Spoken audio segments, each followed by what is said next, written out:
नाज़रीन, breaking news with Dawood Shirazi की एक और अहम एपिसोड के साथ मैं आपको होस्ट सैयद दाऊद शिराजी हाज़िर खिदमत। नाज़रीन, आज 3-4 अहम इशूज़ पे हम बात करने जा रहे हैं। एक तो वही जो सियासी गर्मा गर्मी है, कुछ अंदर की स्टोरीज़ आपको देंगे।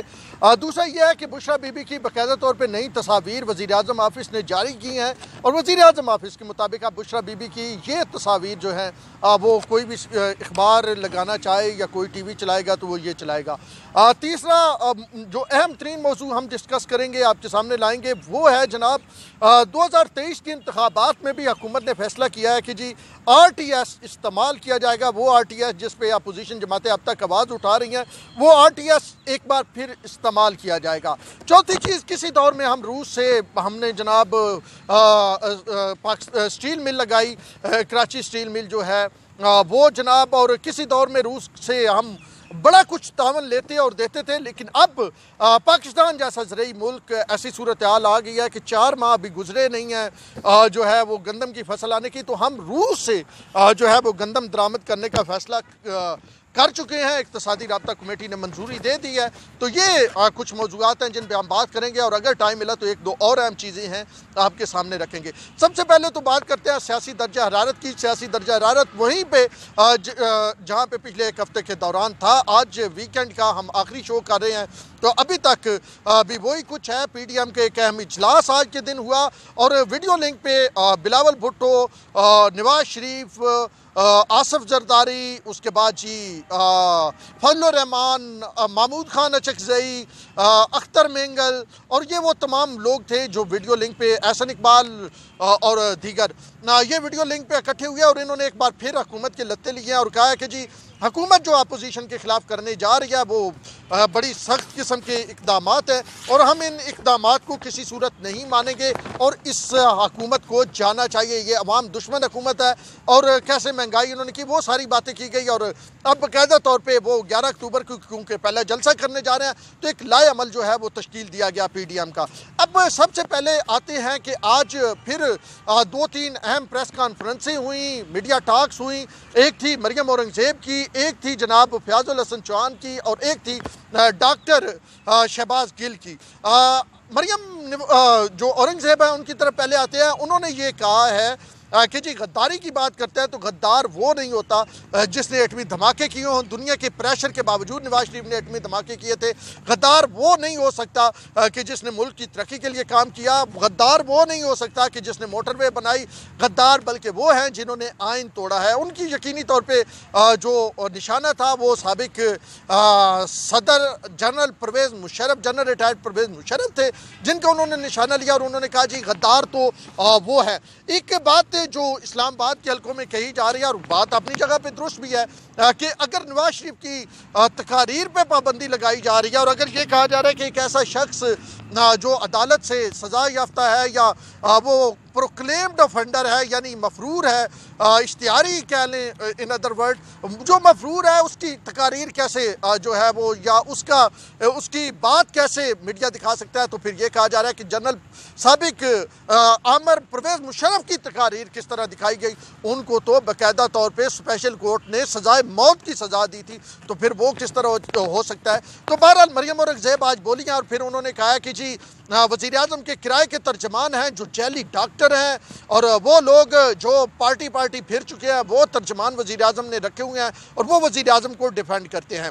और दूसरी जानब से शहबाज गिल आए। शहबाज गिल ने भी जी बाउंसर मारे और शहबाज गिल का ये कहना था कि जनाब आली एक ऐसा शख्स जो अदालतों से मफरूर है, जिसने करप्शन की है, जो लत-पत है करप्शन में, वो शख्स इस वक्त लंदन में बैठ के पाक फौज को कमज़ोर कर रहा है। और उनका ये कहना था कि अगर फौज कमज़ोर होती है, जिस मुल्क में फौज कमज़ोर हुई है उस मुल्क में फिर खाना जंगी हुई है और ये लोग पाकिस्तान के दोस्त किसी सूरत भी नहीं है, बल्कि ये पाकिस्तान के दुश्मन हैं जो पाकिस्तान में पाक फौज को कमज़ोर करना चाहते हैं। और उन्होंने इशारा किया कि पाकिस्तान के इदारों को बदनाम करना, पाक फौज को बदनाम करना जो है वो यकीनी तौर पर उनके खिलाफ एक्शन होता है और अब उनके खिलाफ आर्टिकल 6 का मुकदमा भी होना चाहिए।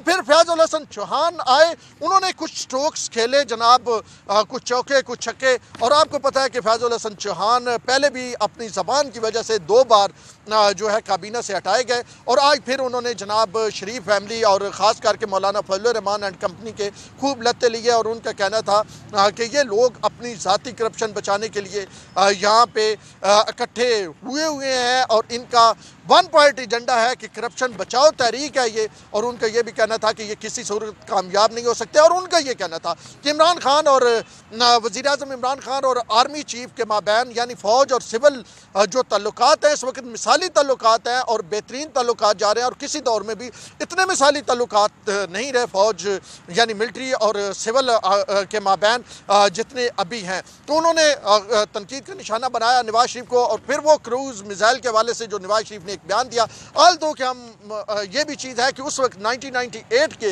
अखबारात में वो चीज़ जीनत बन चुकी है, ना सिर्फ अंदरून मुल्क नवाए वक्त और जंग जो पाकिस्तान के मेन अखबार है उन्होंने छापा, बल्कि कामरान खान जो अभी दुनिया न्यूज़ के साथ मुंसलिक है उनकी स्टोरी जो है वो न्यूयॉर्क टाइम ने भी छापी थी। तो वो कोई एक ओपन सीक्रेट था, लेकिन वज़ीर आज़म पाकिस्तान ने कहा, उस हवाले से डॉक्टर समर मुबारक मंद का भी एक बयान आया कि उन्होंने कहा जी हमने उससे कुछ हासिल नहीं किया।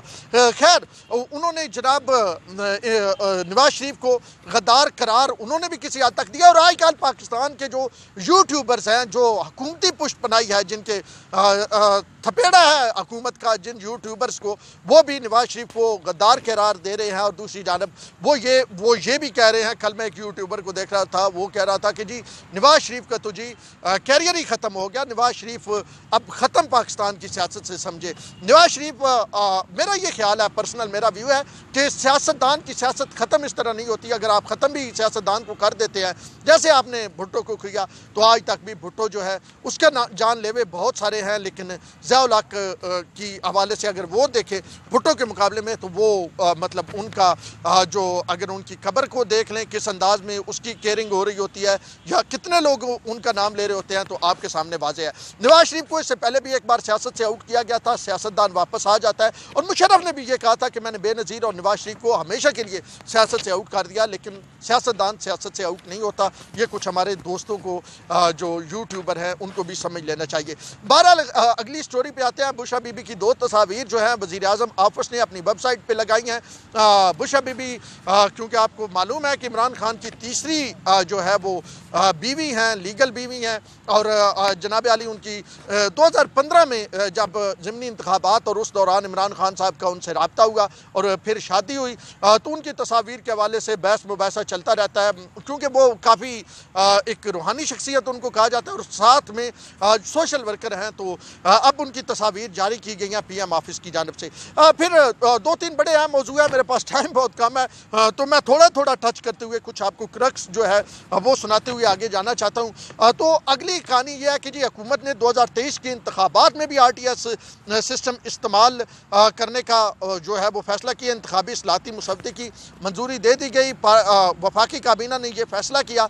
ये वही RTS सिस्टम है जो 2018 के इलेक्शन में आज तक ये बात की जाती रही कि जी RTS बंद हुआ तो बिल्कुल एकदम तब्दीली आ गई, और जी हम नून लीग और अपोजिशन की दीगर जमातें कहती हैं कि हम सीटें जीत रहे थे, लेकिन RTS की वजह से हमारी सीटें जो है वो ऊपर नीचे हो गई।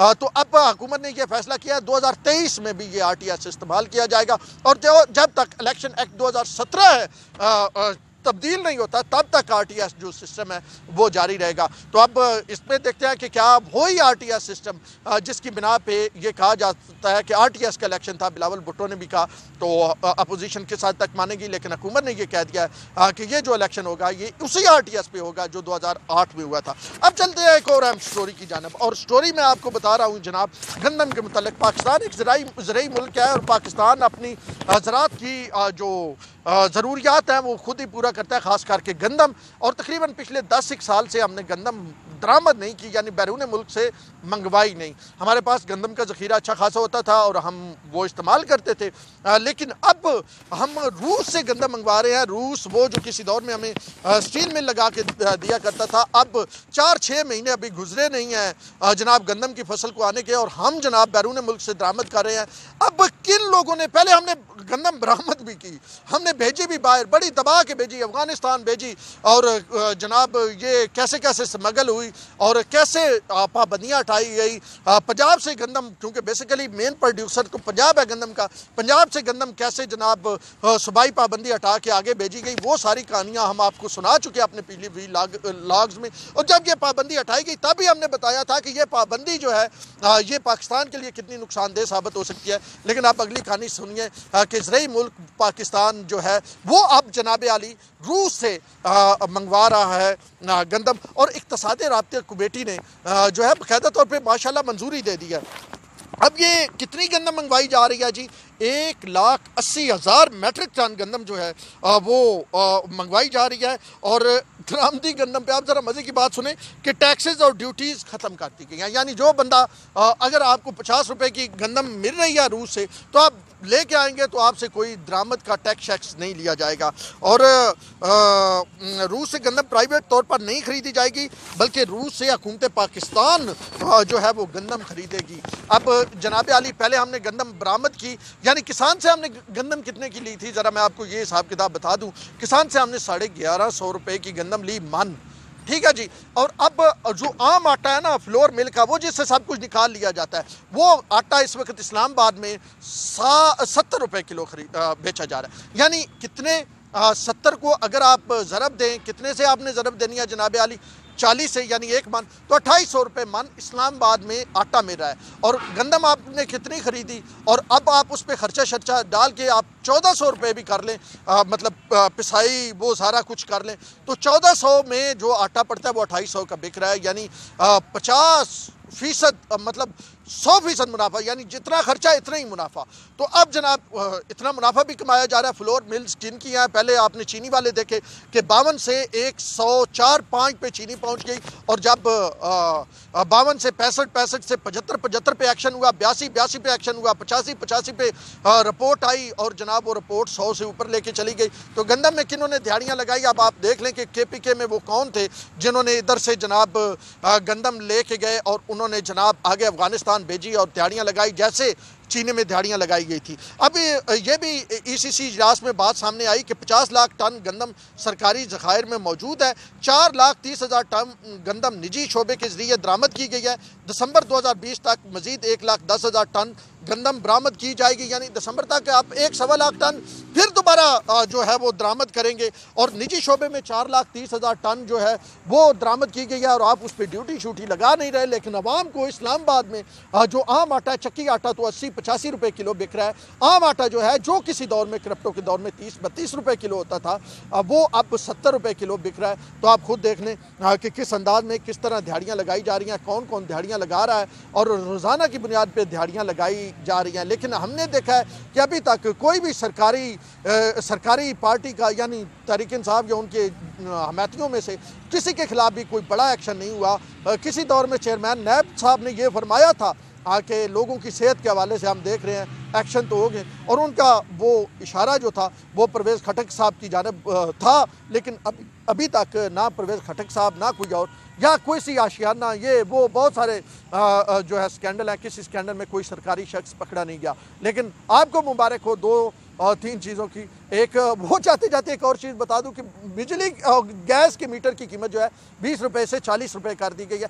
यानी पहले जो आप 20 रुपये गैस के मीटर की कीमत हर बिल में देते थे, वो अब 40 रुपये कर दी गई है। और जब आपका कनेक्शन काटा जाता है तो वो मीटर भी साथ लेके जाते हैं। तो वैसे ये भी जाते जाते बता दूं, ये मीटर आपकी मलकियत है, कोई आपका मीटर लेके नहीं जा सकता। खैर, कप्तान की हुकूमत है, कप्तान की हुकूमत में कुछ भी हो सकता है, और ऐसे वाक़यात तो होते रहते हैं। और जहाँ एक तरफ बिजली, गैस, पेट्रोल बड़ा, डॉलर की कीमत बढ़ी, वहीं पे दूसरी तरफ सरकारी जो मामलात हैं उनमें भी जो मुफ्त टेस्ट होते थे, दवाएं मिलती थी, बग़ैर पर्ची कोई फ़ीस नहीं होती थी, उनकी भी फ़ीसें लगा दी गई। इस पर हम पूरी डिटेल में फिर एक व्लॉग करेंगे। अब तक के लिए इतना ही। अपने उस सैयद ओन शराजी को दीजिए इजाज़त। अल्लाह ने के बाद।